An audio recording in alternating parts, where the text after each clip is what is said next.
Everyone hits a bump in the road. What do you do with it? Be inspired as we explore the ways people experience, navigate, and manage the ups and downs and twists and turns in this road trip called life. Welcome to another episode of Bump in the Road. The basic podcast is always free. We also have a premium subscription called Bump 2 that lets you listen in on extended behind-the-scenes conversations with our guests. Check it out at www.bumpintheroad.us. Joelle Casteix turned her greatest liability, victimhood, into her biggest asset when she hit rock bottom and decided to take responsibility for her life. Joelle's story is one of surviving sexual abuse as a teen, but it's really a story about dealing with trauma and finding a resolution that changes the trajectory of your life as well as the life of others. Joelle, welcome to Bump in the Road. If you would, tell us your story. I'm so glad to be here. My name is Joelle Casteix, and I am a writer and an advocate.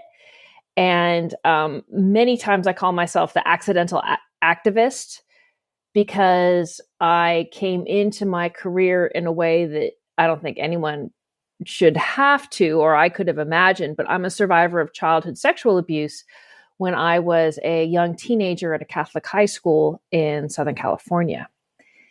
And it's, my story is so typical of survivors, because, we tend to, when we hear about an allegation of abuse, we tend to look at the person making the allegation and say, well, gosh, that person had drug problems and mental health issues and everything else.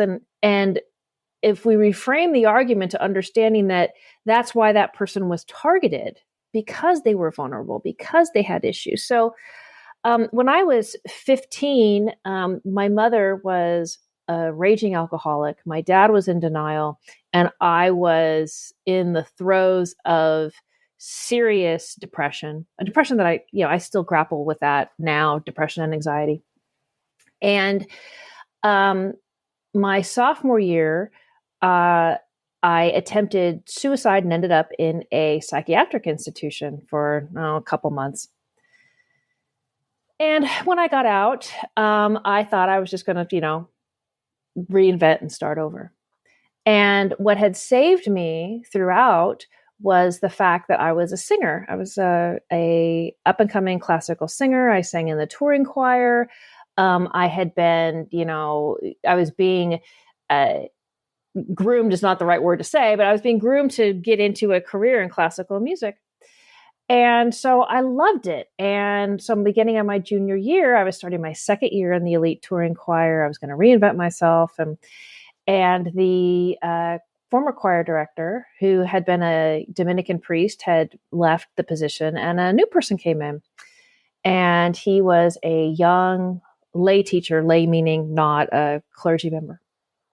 And he was bright and funny and charming and talented, and the kids loved him. And he was all of those things that attract teenagers to an adult personality. And of course, like all the other teenagers, I was attracted to, because I was looking for a mentor. I was looking for an adult figure in my life. I was looking for a guide.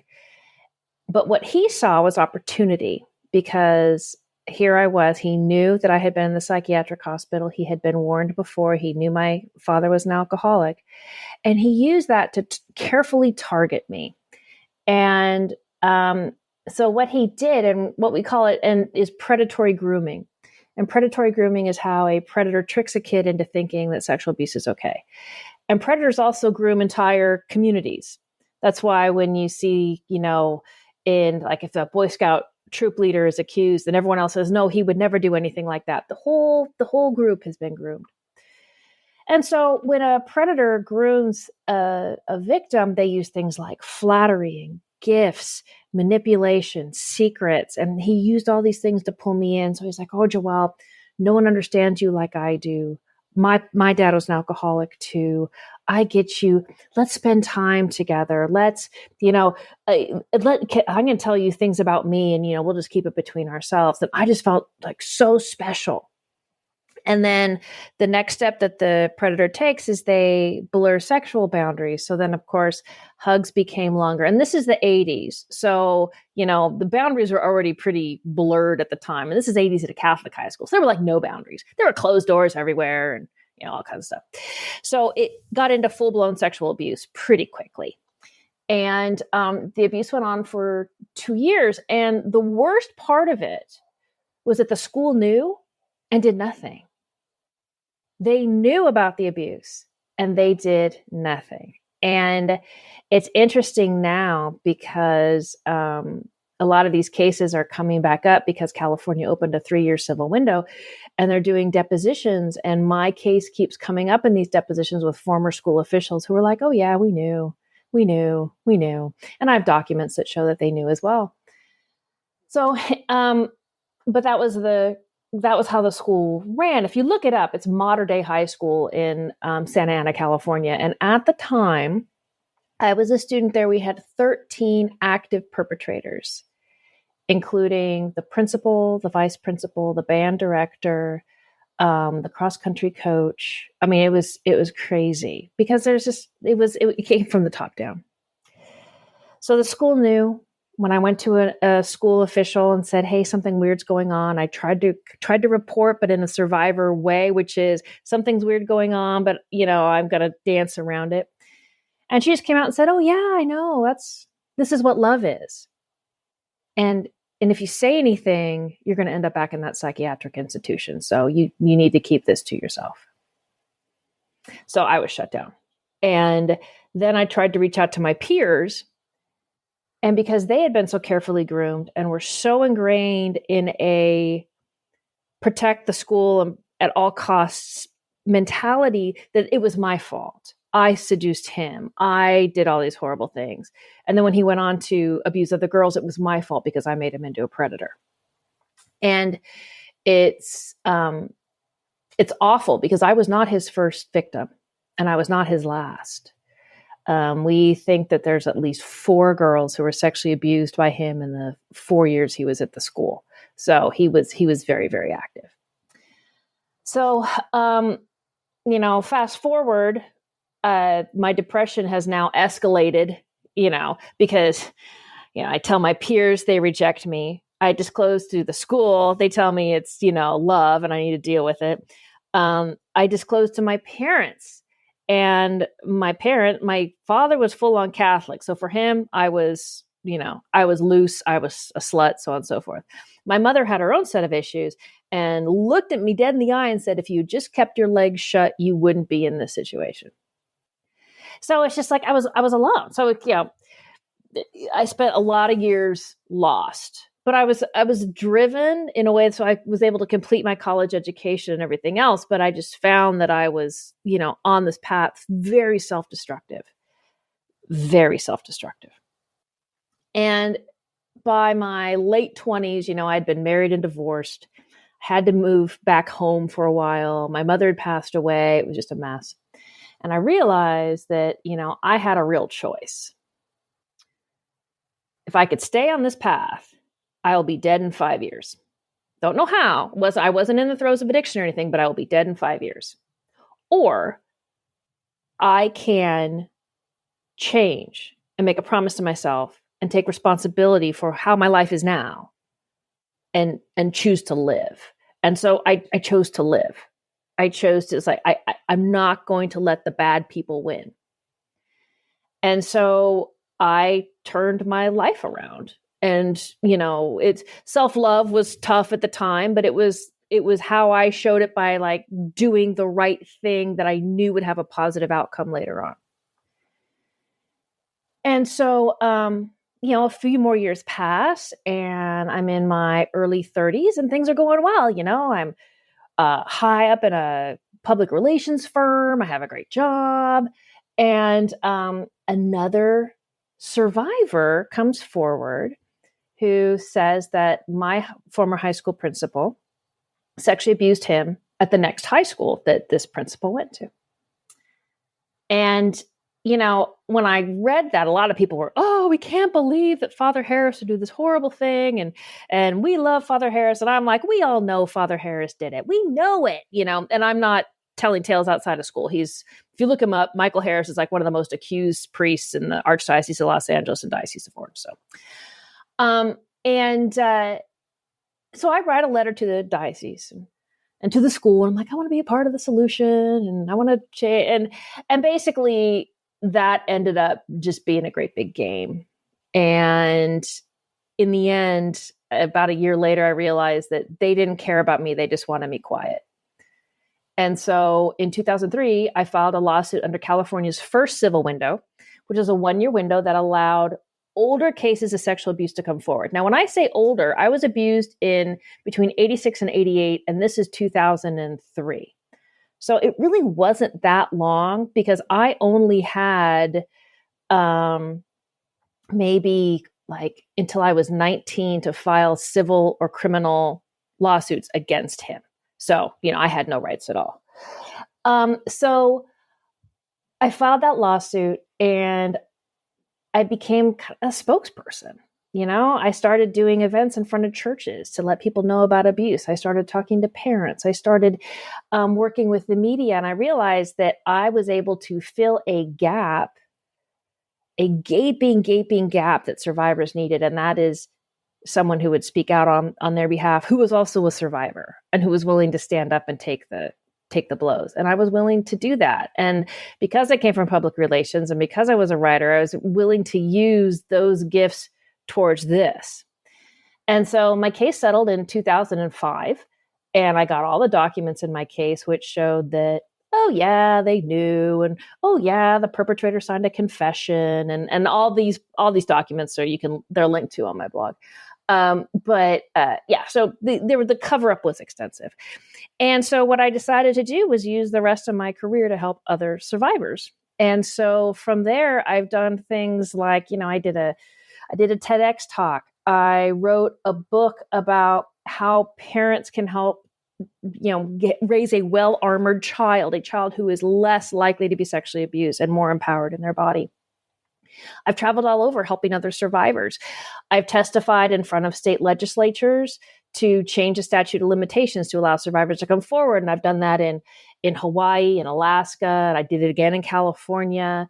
I did it in New York and New Jersey, Colorado. I have taught college level classes on how to advocate for survivors of child sexual abuse and how to identify abuse. So for a couple of years, I was an adjunct at the UCI Law School, University of California at Irvine. And then I've taught individual classes, all over. And, I take phone calls from survivors and from parents who are concerned and who have questions.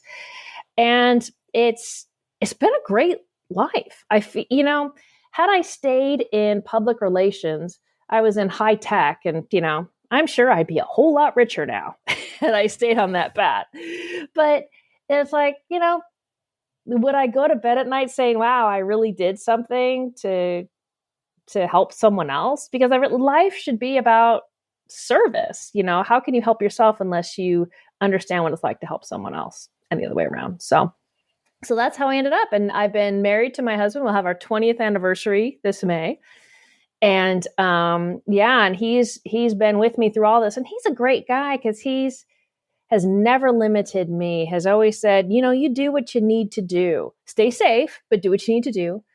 And then our son is 17 and in his senior year of high school. And I think I've almost successfully raised a child without any kind of, serious trauma. I'm sure he'll tell me I ruined his life later on, and that's fine.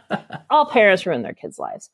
But it's so things are extraordinarily good. I am very, very blessed that, to grab a cliche, I took lemons and turned them into lemonade. And, I have a great relationship with my dad now. It's, when this comes up, we kind of talk about it, but, he's realized that his opinions were wrong opinions. And so, it's a great life. It's really a great life. One of the things you talk about in your book is responsibility. What is the role of responsibility in terms of navigating something like this?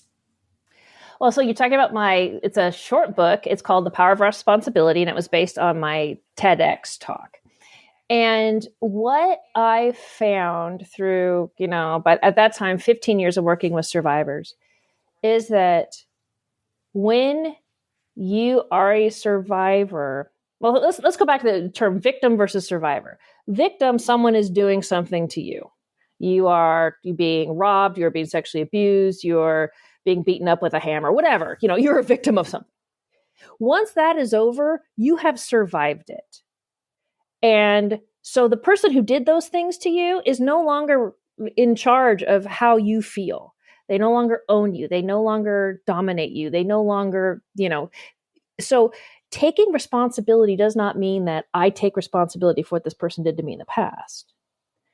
Taking responsibility means I take responsibility for how I live my life now and regaining control of my thoughts, my feelings, my actions. And if I can't, taking the steps I need to take to be able to lead a whole and fulfilling life. And so a lot of times talk about like that victim mentality.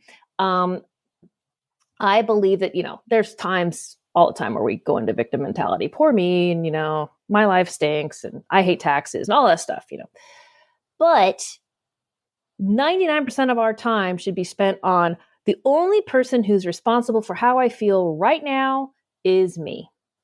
And that's taking responsibility. Because, when I woke up this morning, the person who had responsibility for what side of the bed I got out of was me. When I encountered my husband this morning, the person responsible for how my mood was when he walked in, that was me. It wasn't the man who sexually abused me. He's not responsible. It's not my dad. It's not, I paid my estimated taxes, so I'm all mad at the government. It's not the IRS. So that's not political. That's taxes. That's different. So it's I'm responsible for that.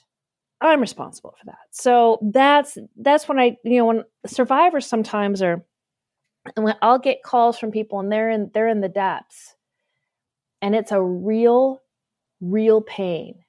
Depression and the aftermath of childhood sexual abuse is it can be a physical pain.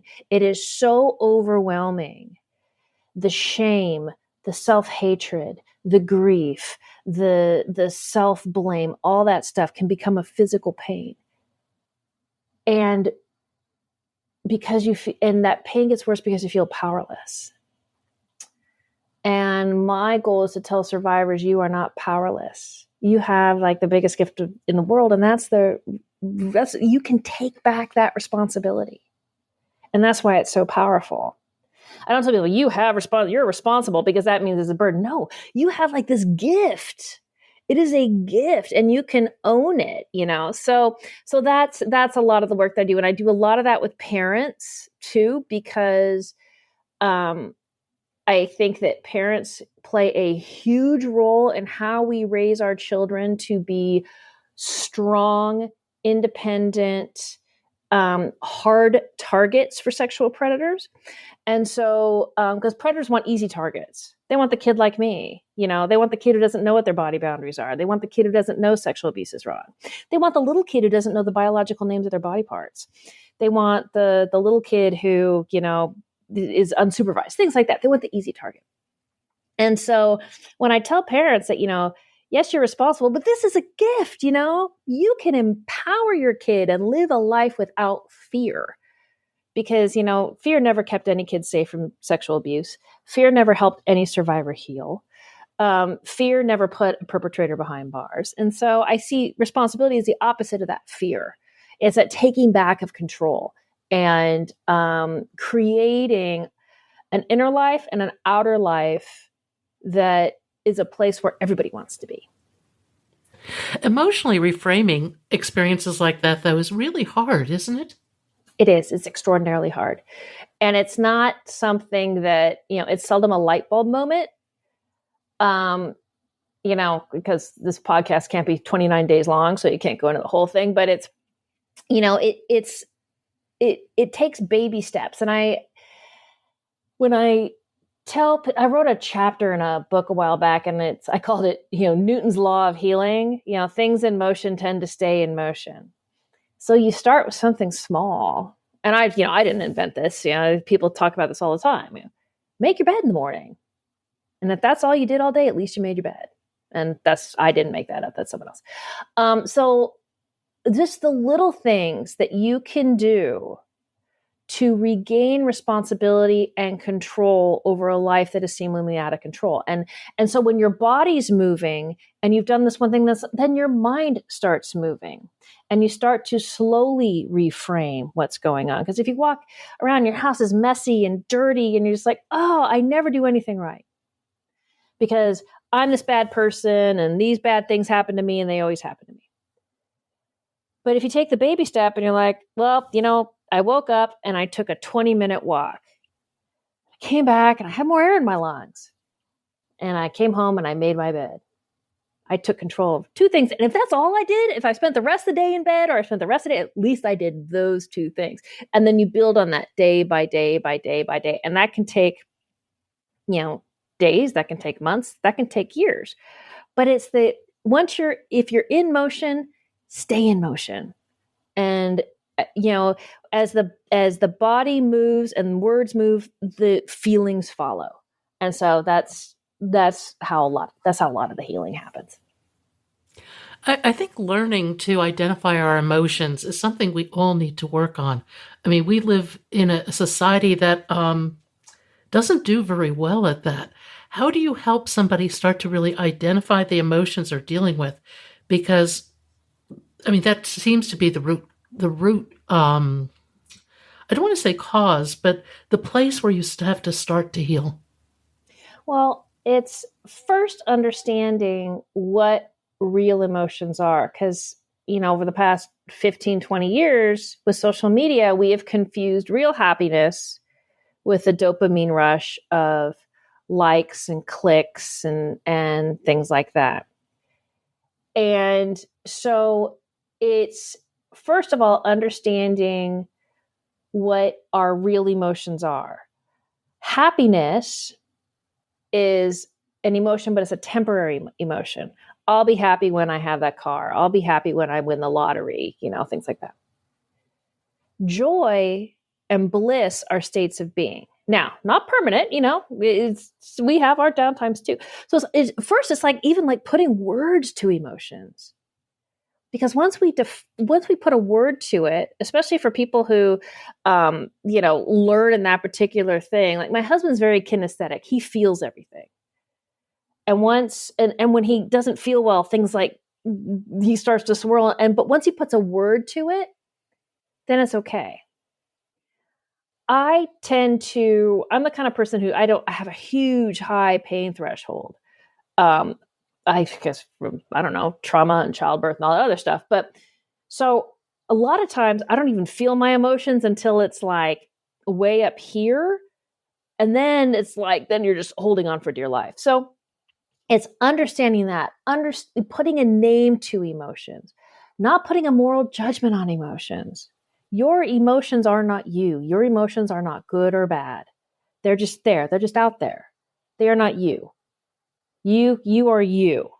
And how you choose to define you is very, very important. So it's about, understanding what emotions are, putting names to them, being able to identify them, not putting moral judgments on them, and then allowing yourself to experience them outside of that dopamine rush of social media and away from the accolades of other people. And so it's also a process. And I always highly recommend to survivors, go see a therapist, just someone to talk to, because, you can listen to this podcast and be like, wow, 32% of what Joelle said was actually on the mark. But you can also, it doesn't make sense to you until you say it out loud. And you don't want to say it out loud to someone who has an intrinsic bond to you, like your spouse or your neighbor or your kid or whatever, or your dog. You want to say it to someone who has the tools to help you process. And so that's why I think talk therapy is so important even if it's just 1 or 2 sessions. It doesn't have to be a lifetime thing, but it can be extraordinarily helpful and healing to help people identify the emotions, put names to them, remove the moral and value judgments and all that stuff. Part of it too, I think, a lot of what you're saying points towards becoming more conscious. That is developing the ability to witness your thoughts, because your thoughts are so important in terms of your emotional state. Well, a common trauma response for every living organism on the planet is fight, flight, or freeze. And for most survivors of childhood sexual abuse, they froze because they don't fight their children. They don't run away. They freeze. And you learn that by freezing, it'll just happen and then it'll go away and you don't have to deal with it anymore. And this was a big issue in my life. It was going through life and realizing that I was freezing. That's when I say, it takes me a while to feel. It's because, that's an intrinsic freeze response. If I ignore it, it'll go away. And so getting in touch with that is learning that, this is a trauma response and I can kind of fix that. I don't have to freeze. And this is a huge problem, as I said, with survivors of childhood sexual abuse, especially as they get older.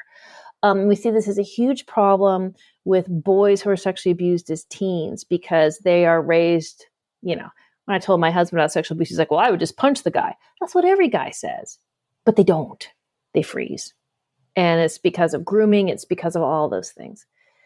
And so really getting in touch with oneself involves allowing yourself to feel and taking away that trauma response of freezing and actually not waiting for it to go away, but actually okay, what is this? What am I feeling? And how do I feel through it as opposed to white knuckle it? You said you had a turning point where you really decided to take responsibility. Can you break that down any further to help people kind of, look at their own lives and how can you find that really momentous decision to take responsibility and put your life on a totally new course? Everybody's rock bottom is different. For a lot of people, it's within the throes of addiction. For some people, it's homelessness. For some people, it can be something small. For me, it was the combination of, I had just gotten divorced. I lost my job because I opened my big mouth because I was totally self-destructive. I had to move back in with my dad in California. I, made all these bad decisions. For a lot of female survivors of sexual abuse, it goes into sexual promiscuity. That was the route I took. I was, and the thing about a rock bottom is that you finally hit something, you have something to stand on. Because before then I was just falling.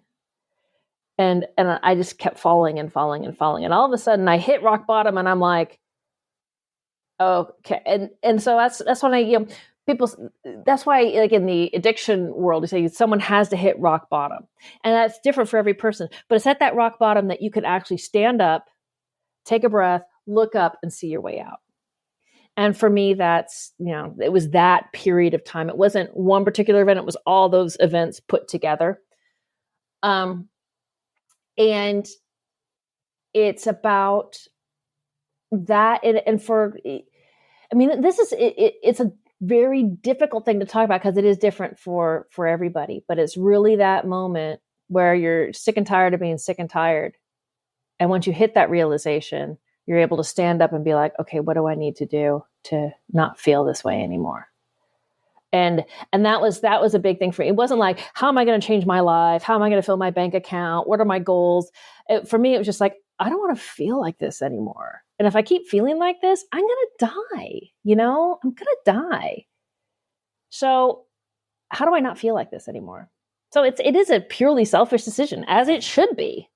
So it's the one time in your life you really need to be selfish. What do I need to feel better in a good way? Thank you for listening. I hope you'll support this podcast by becoming a Bump 2 subscriber. Buy us a cup of coffee. It's your support that makes this podcast and website possible. I hope you found something in today's podcast that inspires you along your own life's path, because sometimes a bump in the road is actually a portal into a more conscious and meaningful life.